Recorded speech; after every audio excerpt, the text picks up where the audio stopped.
ಈಗ ಬಿಹಾರದಲ್ಲಿ ವೋಟ್ ಚೋರಿ ಅದು ಇದು ಮಾತಾಡಿ ಫುಲ್ ಟಯರ್ಡ್ ಆದಂಗಿದೆ. ಮಲೇಷಿಯಾಕ್ಕೆ ಹೋಗಿ ಒಂದು ಚೂರು ರಿಲ್ಯಾಕ್ಸ್ ಆಗೋಣ ಅಂದರೆ ಅಲ್ಲಿಂದ ಫೋಟೋಸ್ನೆಲ್ಲ ಕಳಿಸಿ ನೀವು ಇಲ್ಲಿ ಗೇಲಿ ಮಾಡ್ತಿರಲ್ಲ, ಮನುಷ್ಯತ್ವ ಬೇಡವೇನ್ರಿ?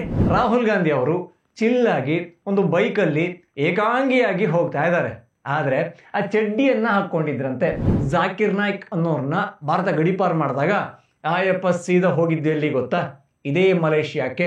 ರಾಹುಲ್ ಗಾಂಧಿ ಅವರೇನಾದರೂ ಈ ಜಾಕಿರ್ ನಾಯ್ಕ್ ಅವರಿಗೆ ಭೇಟಿ ಭಾಗ್ಯ ಕೊಡಕ್ಕೆ ಹೋಗಿದ್ದಾರ? ರಿಲ್ಯಾಕ್ಸ್ ಆಗದೆ ಇನ್ನ ಯಾವ ಘನಂದಾರಿ ಕೆಲಸಕ್ಕೆ ರಾಹುಲ್ ಗಾಂಧಿ ಹೋಗಿರಬಹುದು? ನಿಮಗೇನಾದರೂ ಐಡಿಯಾ ಇದೆಯಾ? ಇಂಥದ್ದೊಂದು ರಾಹುಲ್ ಗಾಂಧಿಯನ್ನ ನಮ್ಮ ದೇಶದಲ್ಲಿ ಪ್ರಧಾನಿ ಮಾಡಬೇಕು ಅಂತ ತುಂಬಾ ಜನ ಕಾಯ್ತಾ ಇದ್ದಾರೆ. 2 ರ್ಯಾಲಿ ಮಾಡ್ತಿದ್ದಂಗೆ ಸುಸ್ತಾಗಿ ಮಲೇಷಿಯಾಕ್ಕೆ ಚಿಲ್ಲಾಗಕ್ಕೆ ಹೋಗಿದಾರಲ್ಲ, ಅಂಥವರು ಭಾರತದ ಪ್ರಧಾನಿ ಆಗ್ಬೇಕಂತೆ. ಅಂತ ಕನಸನ್ನ ಕಾಣ್ತಾ ಇರೋ ಭಾರತೀಯರಿಗೆ ಏನಾದರೂ ಕೊಡಬೇಕಲ್ಲ. ಗೋಲ್ಡ್ ಮೆಡಲ್ ಕೊಡೋಣ. ಜೈ ಶ್ರೀರಾಮ್. ನಾನು ಅಜಿತ್ ಬೊಪ್ಪನಹಳ್ಳಿ. ನಮ್ಮ ಕರ್ನಾಟಕದಿಂದಲೇ ಶ್ರೀಮಾನ್ ರಾಹುಲ್ ಗಾಂಧಿ ಅವರು, ವಿಪಕ್ಷ ನಾಯಕರು, ಒಂದು ಶಂಖನಾದವನ್ನು ಊದಿದ್ರು. ಅದು ಶಂಖ ಅಂದ್ಕೊಂಡಿದ್ರು, ಆದರೆ ಅದು ಪ್ಲಾಸ್ಟಿಕ್ ಶಂಖವೇ ಆಗಿತ್ತು. ಅಂದರೆ ಈ ಚುನಾವಣಾ ಆಯೋಗ BJP ಜೊತೆಗೆ ನರೇಂದ್ರ ಮೋದಿ ಅವರ ಜೊತೆಗೆ ಒಂದು ಮ್ಯಾಚ್ ಫಿಕ್ಸಿಂಗ್ ಮಾಡಿಕೊಂಡಿದೆ, ಮತಗಳತನ ಆಗ್ತಾ ಇದೆ.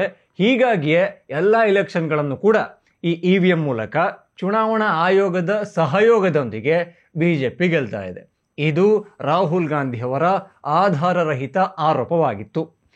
ಇದೇ ಆರೋಪ ಯಾಕೋ ಚೆನ್ನಾಗಿದೆಯಲ್ಲ, ಕರ್ನಾಟಕದಲ್ಲಿ ಒಳ್ಳೆ ರೆಸ್ಪಾನ್ಸ್ ಬಂದಿದೆಯಲ್ಲ ಅಂದ್ಕೊಂಡು ಬಿಹಾರದಲ್ಲಿಯೂ ಕೂಡ ಇದನ್ನೇ ಅದೇ ಪ್ಲಾಸ್ಟಿಕ್ ಶಂಖವನ್ನು ಹಿಡ್ಕೊಂಡು ರಾಹುಲ್ ಗಾಂಧಿ ಅವರು ಹೋದರು. ಪಾಪ ಅವರಿಗೆ ಇಲ್ಲಿ ಕರ್ನಾಟಕದಲ್ಲಿ ಅವರದೇ ಸರ್ಕಾರ ಇದೆ, ಅವರು ಹೇಳೋ EVM ಇಂದಲೇ ಗೆದ್ದು ಬಂದಿದೆ. ಅದೇ ಚುನಾವಣಾ ಆಯೋಗ ನಡೆಸುವ ಚುನಾವಣೆಯನ್ನು ಗೆದ್ದು ಈಗ ಸರಳ ಬಹುಮತದೊಂದಿಗೆ ಒಂದು ಬಲಿಷ್ಠವಾದ ಅಧಿಕಾರವನ್ನು ಮಾಡ್ತಾ ಇದೆ. ಆದರೆ ಕರ್ನಾಟಕದಲ್ಲೇನೋ ಒಳ್ಳೆ ರೆಸ್ಪಾನ್ಸ್ ಬಂದ್ಬಿಡ್ತು, ಬಿಹಾರದಲ್ಲೂ ಹಿಂಗೆ ಆಗ್ಬಿಟ್ರೆ ಬಿಹಾರ ಇಲೆಕ್ಷನನ್ನು ಗೆದ್ದು ತಮ್ಮ ಬುಟ್ಟಿಯೊಳಗೆ ಹಾಕ್ಕೋಬೋದು ಅಂತ ರಾಹುಲ್ ಗಾಂಧಿ ಅವರು ಬಿಹಾರದಲ್ಲಿ ಹೋದರು. ಹಾಗೆ ಅಲ್ಲಿ ತಮ್ಮ ಆ ಇಂಡಿ ಒಕ್ಕೂಟ ಅಂತ ಏನೋ ಒಂದು ಇದೆಯಂತಲ್ಲ, ಅವರ ಸಂಗಡಿಗರನ್ನೆಲ್ಲ ಗುಡ್ಡೆ ಹಾಕ್ಕೊಂಡು ಅಲ್ಲಿ ಕೂಡ ವೋಟ್ ಚೋರಿ ಅಂತ ಹೇಳೋಕ್ಕೆ ಶುರು ಮಾಡಿದ್ರು. ಈ ಚೋರಿ ಹಾಗೂ ಚೋರ್ ವಿಚಾರಕ್ಕೆ ರಾಹುಲ್ ಗಾಂಧಿ ಅವರು ಸ್ವಲ್ಪ ಬುದ್ಧಿ ಕಲಿತ ಹಾಗಿದೆ. ಯಾಕೆಂದರೆ ಭಾರತೀಯರು ಕಲಿಸಿದ ಬುದ್ಧಿ ಆಗಿತ್ತು.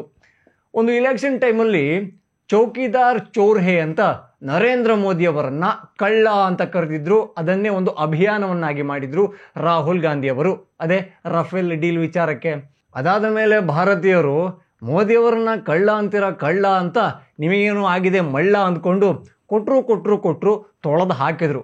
ತೊಳೆದ ಮೇಲೆ ಹೇಗಾಯಿತು ಅಂದರೆ ಕಳ್ಳ ಅಂತ ಕರೆದಿದ್ದ ಮಳ್ಳ ಬೆಳ್ಳಗೆ ಆಗೋ ಥರ. ಈಗ ಬಿಹಾರದಲ್ಲಿ ವೋಟ್ ಚೋರಿ ಅದು ಇದು ಮಾತಾಡಿ ಫುಲ್ ಟಯರ್ಡ್ ಆದಂಗಿದೆ. ಹಾಗಾಗಿಯೇ ಸದ್ದಿಲ್ಲದಂತೆ ರಾಹುಲ್ ಗಾಂಧಿ ಅವರು ಮಲೇಷಿಯಾಕ್ಕೆ ಹೋಗಿ ಈಗ ಈ ರಜೆಯ ಅನುಭವವನ್ನು ಕಳೀತಾರಲ್ಲ, ಅಂದರೆ ಈಗ ರಜಾ ಮಜಾ ಅಂತ ಕರೀತಾರಲ್ಲ, ಅದನ್ನು ಮಾಡ್ತಾ ಇದ್ದಾರೆ.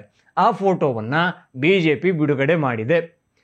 ಅಲ್ಲ ಪಾಪ ರಾಹುಲ್ ಗಾಂಧಿ ಅವರಿಗೆ ಯಾಕಿಷ್ಟು ಗಂಟು ಬಿದ್ದಿದ್ದಾರೆ ಅಂತ ಗೊತ್ತಿಲ್ಲ. ಎಲ್ಲಿ ಹೋದರೂ ನೆಮ್ಮದಿ ಇಲ್ವಲ್ರಿ. ಇಲ್ಲಿ ಭಾರತದಲ್ಲಂತೂ ನೆಮ್ಮದಿ ಕೊಡ್ತಾ ಇಲ್ಲ.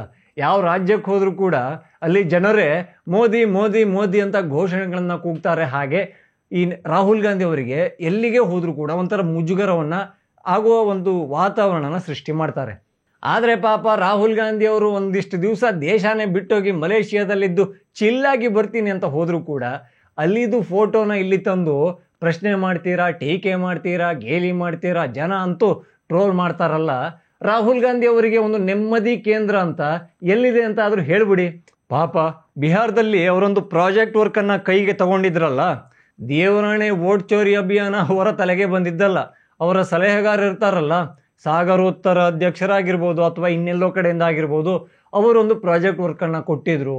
ಬಿಹಾರದಲ್ಲಿ ನಿನ್ನ ಜೊತೆಗೆ ಇಂತಿಷ್ಟು ಜನ ಬರ್ತಾರೆ, ಅಲ್ಲಿ ವೋಟ್ ಚೋರಿ ಅಂತ ಅಲ್ಲೊಂದು ಅಭಿಯಾನ ಮಾಡು, ಹಾಗೆ ರ್ಯಾಲಿ ಮಾಡು, 2 ವಾರ 25 ಜಿಲ್ಲೆ 1300 ಕಿಲೋಮೀಟರ್, ಹಾಗೆ 110 ವಿಧಾನಸಭಾ ಕ್ಷೇತ್ರಗಳನ್ನು ಕವರ್ ಮಾಡಿಬಿಟ್ರೆ ಬಿಹಾರ ನಿನಗೆ ಅಂತ ಫಿಕ್ಸ್ ಆಗಿ ಅವರಿಗೆ ಹೇಳಿರ್ತಾರೆ. ಹಾಗಾಗಿ ಅಷ್ಟೊಂದು ದೊಡ್ಡ ಪ್ರಾಜೆಕ್ಟ್ ವರ್ಕನ್ನು ರಾಹುಲ್ ಗಾಂಧಿ ಅವರು ಮಾಡಿದ್ದಾರೆ, ಹೈರಾಣಾಗಿ ಹೋಗಿದ್ದಾರೆ.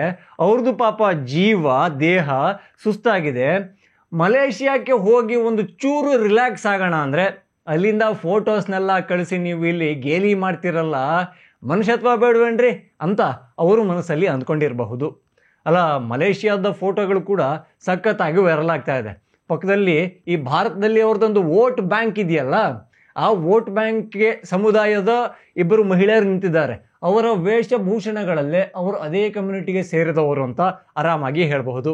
ಹಾಗೆ ಇನ್ನೊಂದು ಫೋಟೋ ಭಯಂಕರ ಗಮನ ಸೆಳೀತಾ ಇದೆ. ಯಾರೋ ಪಾಪ ಕಾರಿಂದ ತೆಗೆದಿರೋ ಫೋಟೋ.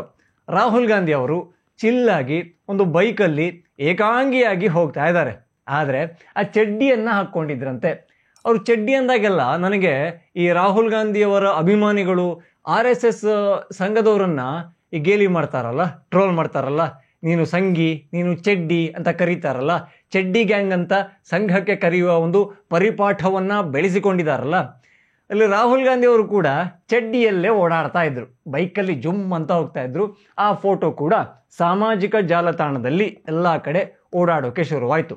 ನಾಳೆ ಸಂಘದವ್ರನ್ನ ಚಡ್ಡಿ ಅಂತ ಕರೆಯೋಕ್ಕಾಗುತ್ತಾ? ನಿನ್ನ ಬಾಸ್ ಕೂಡ ಚಡ್ಡಿ ಹಾಕಲ್ವೇನಯ್ಯ ಅಂತ ಕೇಳಿದ್ರೆ ರಾಹುಲ್ ಗಾಂಧಿ ಅವರ ಈ ಮಬ್ಬು ಭಕ್ತಿ ಇದಾರಲ್ಲ, ಅವರಿಗೆ ಒಂಥರ ಮುಜುಗರ ಆಗಲ್ವಾ, ಬಾಯಿ ಕಟ್ಟಾಕ್ದಂಗೆ ಆಗಲ್ವಾ? ಹೀಗಾಗಿ ಅವರಿಗೂ ಕೂಡ ಮಾತಾಡದಂತೆ ಸಂಕಷ್ಟ ತಂದಿದ್ದಾರೆ ರಾಹುಲ್ ಗಾಂಧಿ ಅವರು.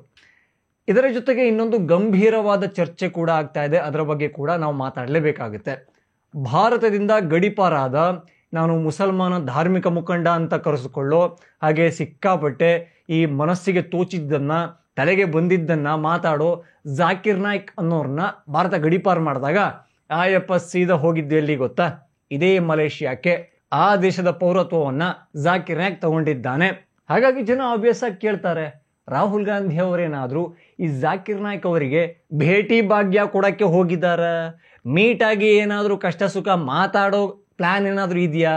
ಈ ಪ್ರಶ್ನೆ ಈಗ ಜನಸಾಮಾನ್ಯರ ವಲಯದಲ್ಲಿ ಚರ್ಚೆ ಆಗ್ತಾ ಇದೆ. ಸೊ ಆಗಲೇಬೇಕಲ್ಲ, ಯಾಕೆಂದರೆ ಸಾಮಾನ್ಯವಾಗಿ ಎಲ್ಲ ರಾಜಕಾರಣಿಗಳು, ಎಲ್ಲರೂ ಅಂದರೆ ಮತ್ತೆ ಮೋದಿನ ಲಿಸ್ಟಲ್ಲಿ ಹಾಕೋಬೇಡಿ, ಅವರು ಅಸಾಮಾನ್ಯ, ಅವರದ್ದು ವಿಶೇಷವಾದ ರಾಜಕಾರಣಿ, ರಜೆ ಇಲ್ಲದೆ ಕೆಲಸ ಮಾಡೋರು. ಈ ಬಾಕಿಯವರೆಲ್ಲ ಈ ಒಂದು ಇಲೆಕ್ಷನ್ನಿಗೆ ಪ್ರಚಾರ, ಅದು ಇದು ಪಕ್ಷ ಸಂಘಟನೆ, ಈ ಕಾರ್ಯಕರ್ತರ ಹುರುಪನ್ನು ಡಬಲ್ ಮಾಡೋದು, ಎಲ್ಲ ಕೆಲಸಗಳನ್ನು ಮಾಡಿಕೊಂಡು ಸ್ವಲ್ಪ ಟಯರ್ಡ್ ಆಗಿರ್ತಾರೆ. ರಿಸಲ್ಟ್ ಬಂದಮೇಲೆ, ಫಲಿತಾಂಶ ಬಂದಮೇಲೆ ತಮ್ಮ ಪರವಾಗಿ ಬಂದಿದೆಯೋ ವಿರುದ್ಧವಾಗಿ ಬಂದಿದೆಯೋ ಎಲ್ಲವನ್ನು ಕೂಡ ವಿನಮ್ರವಾಗಿ ಸ್ವೀಕರಿಸಿ ಆಮೇಲೆ ಕುಟುಂಬದ ಜೊತೆಗೋ ಅಥವಾ ಏಕಾಂಗಿಯಾಗೋ ಬೇರೆ ಕಡೆ ಈ ಒಂದು ಸ್ವಲ್ಪ ರಿಲ್ಯಾಕ್ಸ್ ಆಗೋಣ ಅಂತ ಹೋಗೋದೊಂದು ಪದ್ಧತಿ ಇದೆ. ಆದರೆ ರಾಹುಲ್ ಗಾಂಧಿ ಅವರು ಇನ್ನು ಇಲೆಕ್ಷನ್ನೇ ಶುರುವಾಗಿಲ್ಲ, ಫಲಿತಾಂಶ ಅಂತೂ ಆಮೇಲಿನ ಮಾತು. ಪ್ರಚಾರಕ್ಕೆ ಬಂದರೂ 2 ವಾರದಲ್ಲಿ ಸುಸ್ತಾಗೋಯ್ತು ಅಂತ ಮಲೇಷಿಯಾಕ್ಕೆ ರಿಲ್ಯಾಕ್ಸ್ ಆಗಕ್ಕೆ ಹೋಗಿದಾರಲ್ಲ. ರಿಲ್ಯಾಕ್ಸ್ ಆಗದೆ ಇನ್ನು ಯಾವ ಘನಂದಾರಿ ಕೆಲಸಕ್ಕೆ ರಾಹುಲ್ ಗಾಂಧಿ ಹೋಗಿರಬಹುದು? ನಿಮಗೇನಾದರೂ ಐಡಿಯಾ ಇದೆಯಾ? ಅದು ಸದ್ದಿಲ್ಲದೆ ವಿಪಕ್ಷ ನಾಯಕನಾಗಿ ಒಂದು ಸೂಚನೆಯನ್ನು ಕೊಟ್ಟು ಇಂಥ ಕೆಲಸಕ್ಕೆ, ಅಂಥ ಕೆಲಸ ಅಂತ ಮೆನ್ಷನ್ ಮಾಡದಿದ್ರು ಕೂಡ ಇಷ್ಟು ದಿವಸಗಳ ಕಾಲ ನಾನು ವಿದೇಶ ಪ್ರವಾಸದಲ್ಲಿ ಇರ್ತೀನಿ, ಅಧಿವೇಶನಗಳು ಏನಾದರೂ ಇದ್ದಲ್ಲಿ ನನ್ನ ಗೈರು ಇರುತ್ತೆ ಅಂತ ಒಂದು ಸೂಚನೆಯನ್ನು ಕೊಡೋದು, ಅದೊಂದು ಪದ್ಧತಿ ಅನ್ನೋದಕ್ಕಿಂತ ಅದೊಂದು ಸಭಾ ಮರ್ಯಾದೆ ಅಂತಲೇ ಕರ್ಕೊಳ್ಳಿ. ಅದೊಂದು ಕೆಲಸವನ್ನಾದರೂ ರಾಹುಲ್ ಗಾಂಧಿ ಮಾಡಬೇಕಾಗಿತ್ತು. ಆದರೆ ರಾಹುಲ್ ಗಾಂಧಿ ಅವರು ಮಲೇಷಿಯಾಕ್ಕೆ ಹೋಗಿದ್ದಾರೆ ಅಂತ ಅವೆರಡು ಫೋಟೋ ಬರೋ ತನಕ ಯಾರಿಗೂ ಗೊತ್ತೇ ಇಲ್ಲ. ಇಂಥದ್ದೊಂದು ರಾಹುಲ್ ಗಾಂಧಿಯನ್ನು ನಮ್ಮ ದೇಶದಲ್ಲಿ ಪ್ರಧಾನಿ ಮಾಡಬೇಕು ಅಂತ ತುಂಬ ಜನ ಕಾಯ್ತಾ ಇದ್ದಾರೆ. ಅವಾಗಲೇ ಜಾಕಿರ್ ನಾಯ್ಕ್ ಹೇಳಿದ್ನಲ್ಲ, ಮಲೇಷ್ಯಾದ ಈಗ ಸಿಟಿಜನ್ ಆಗಿದ್ದಾರೆ. ಹಾಗೆ ಇನ್ನೊಂದು ಗಂಭೀರವಾದ ವಿಚಾರ ಏನು ಗೊತ್ತಾ? ಈಗ ರಾಹುಲ್ ಗಾಂಧಿ ಅವರು ಹೋಗಿದ್ದು ಮಲೇಷ್ಯಾದ ಪ್ರಸಿದ್ಧ ಈ ಪ್ರವಾಸಿ ತಾಣ ಲ್ಯಾಂಗ್ಕ್ಯಾವಿಗೆ, ಆ್ಯಂಡ್ ಜೊತೆಗೆ ಜಾಕಿರ್ ನಾಯ್ಕನ ನಿವಾಸ ಇರೋದು ಕೂಡ ಅದೇ ಪ್ರದೇಶದಲ್ಲಿಯೇ. ಹೀಗಾಗಿ ಜನರಿಗೆ ಪ್ರಶ್ನೆ ಬರಲ್ವಾ, ಅಂತ ಕಾಶ್ಮೀರಿ ಪಂಡಿತರನ್ನ ನರಮೇಧ ಮಾಡಿದ ಮಾಸ್ಟರ್ ಮೈಂಡು ಮನಮೋಹನ್ ಸಿಂಗ್ ಪಕ್ಕ ನಿಂತ್ಕೊಂಡಿದ್ರು. ಅವರ PM ಆಫೀಸಲ್ಲಿ ಫೋಟೋಶೂಟ್ ನಡೆದಿತ್ತು. ಸೊ ಕಾಂಗ್ರೆಸ್ ಅವರಿಗೆ ಈ ದೇಶ ವಿಭಜನೆ ಮಾಡೋ ಕೈಗಳ ಮೇಲೆ ಅದೇನೋ ಒಲವಿದ್ದಂಗಿದೆ, ಅದು ಅವರ ರಾಜಕೀಯ ಲಾಭಕ್ಕೆ ಇರಬಹುದು. ಹಾಗಾಗಿ ಜಾಕಿರ್ ನಾಯ್ಕ್ ಹಿಂದೂಗಳ ವಿರುದ್ಧ, ಭಾರತದ ತದ್ವಿರುದ್ಧ. ಅವ್ರನ್ನೇನಾದರೂ ಭೇಟಿ ಆಗೋಕ್ಕೆ ರಾಹುಲ್ ಗಾಂಧಿ ಅವರು ಹೋಗಿದ್ದಾರೆ? ಇದೊಂದು ಚರ್ಚೆ ಈ ಜನಸಾಮಾನ್ಯರ ವಲಯದಲ್ಲಿ ಆಗ್ತಾ ಇದೆ.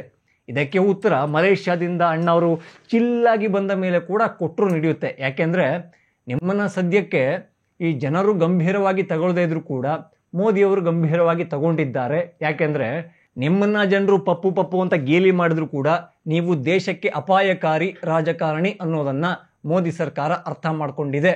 ಹಾಗಾಗಿ ಮೋದಿಯವರು ಗಂಭೀರವಾಗಿ ತಗೊಂಡಿದ್ದೆ ನಮಗೆ ಖುಷಿಯ ವಿಚಾರ. ಇನ್ನೂ ಒಂದಿಷ್ಟು ಜನ ಇದ್ದಾರೆ, ಈ ಮೋದಿಯವರ ಜಾಗಕ್ಕೆ ರಾಹುಲ್ ಗಾಂಧಿ ಅವರನ್ನ ತರಬೇಕಂತೆ. ಅಂದರೆ ಭಾರತದ ಪ್ರಧಾನಮಂತ್ರಿಯಾಗಿ ಶ್ರೀಮಾನ್ ರಾಹುಲ್ ಗಾಂಧಿ ಅವರನ್ನ ನೋಡಬೇಕು ಅನ್ನೋ ಕನಸನ್ನ ಕಾಣ್ತಾ ಇದ್ದಾರೆ.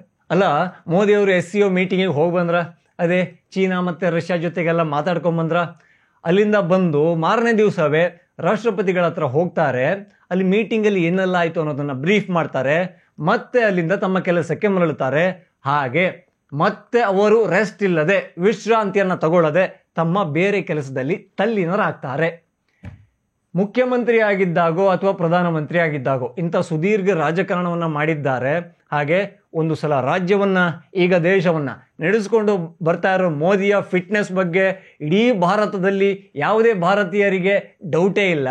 ಆದರೆ ಅವರ ಜಾಗಕ್ಕೆ ರಾಹುಲ್ ಗಾಂಧಿ ಅವ್ರನ್ನ ಕರ್ಕೊಂಬರ್ಬೇಕಂತೆ 2 ರ್ಯಾಲಿ ಮಾಡ್ತಿದ್ದಂಗೆ ಸುಸ್ತಾಗಿ ಮಲೇಷ್ಯಾಕ್ಕೆ ಚಿಲ್ಲಾಗಕ್ಕೆ ಹೋಗಿದಾರಲ್ಲ, ಅಂಥವರು ಭಾರತದ ಪ್ರಧಾನಿ ಆಗ್ಬೇಕಂತೆ. ಅಂಥ ಕನಸನ್ನ ಕಾಣ್ತಾ ಇರೋ ಭಾರತೀಯರಿಗೆ ಏನಾದರೂ ಕೊಡಬೇಕಲ್ಲ. ಗೋಲ್ಡ್ ಮೆಡಲ್ ಕೊಡೋಣ.